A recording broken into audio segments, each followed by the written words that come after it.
యోబు గ్రంథం 22వ అధ్యాయం 21వ వచనం. ఆయనతో సహవాసము చేసిన ఎడల నీకు సమాధానం కలుగును, అలాగున నీకు మేలు కలుగును.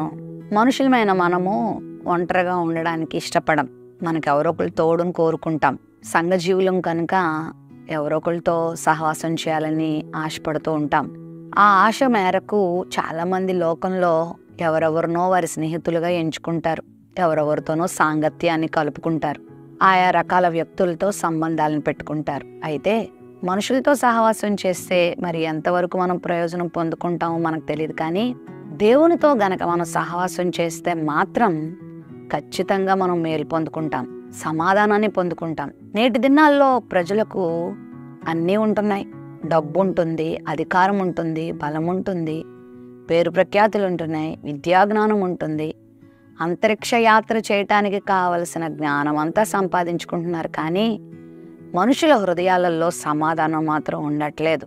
ఏదో తెలియని బాధ, ఏదో తెలియని వేదన, ఏదో తెలియని ఒంటరితనం, అశాంతి, నెమ్మది లేని పరిస్థితుల్లో ప్రజలు గడుపుతూ ఉన్నారు. చిన్న కష్టం రాగానే కృంగిపోతూ ఉన్నారు, తట్టుకోలేకపోతున్నారు.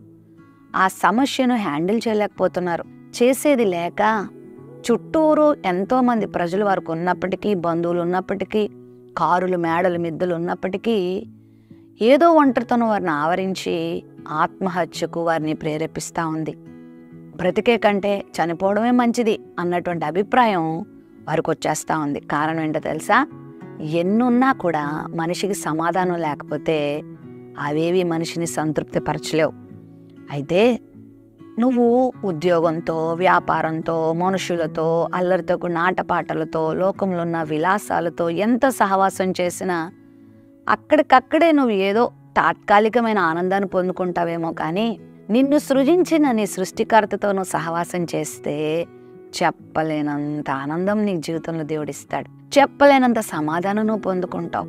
దేవుని సన్నిధిలో ప్రార్థించడం ద్వారా, దేవుని వాక్యాన్ని చదువుట ద్వారా, దేవుని గురించి ఆలోచించుట ద్వారా, దేవుని గురించి తెలుసుకొనుట ద్వారా, దేవుని సేవతో, దేవుని సేవకులతో, దేవుని పనులతో నువ్వు నిమగ్నమవుట ద్వారా ఎంత సమాధానం నీ హృదయంలోకి వస్తూ ఉంటుందో, ఎంత ఆనందం నువ్వు పొందుకుంటావు. అంత మాత్రమే కాదు, ఆ సమాధానం నిన్ను కీడు నుండి తప్పించి మేలును జరిగిస్తుంది. మరి ఈరోజు సమాధానం లేకుండా ఒంటరిగా గడుపుతున్నావా?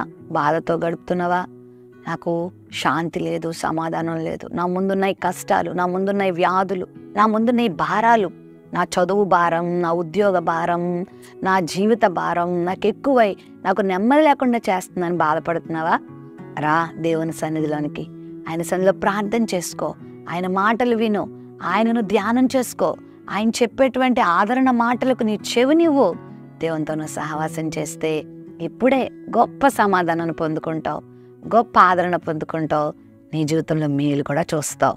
ప్రేమ నమ్మకం కలిగిన మా తండ్రి, ఈ వాగ్దానాన్ని వీక్షించిన నీ బిడ్డల జీవితంలో ఎవరిలో నెమ్మది లేదో, శాంతి లేదో, ఆదరణ లేదో, ఇప్పుడే వారి జీవితంలో గొప్ప నెమ్మది దయచేయి, సమాధానం దయచేయి.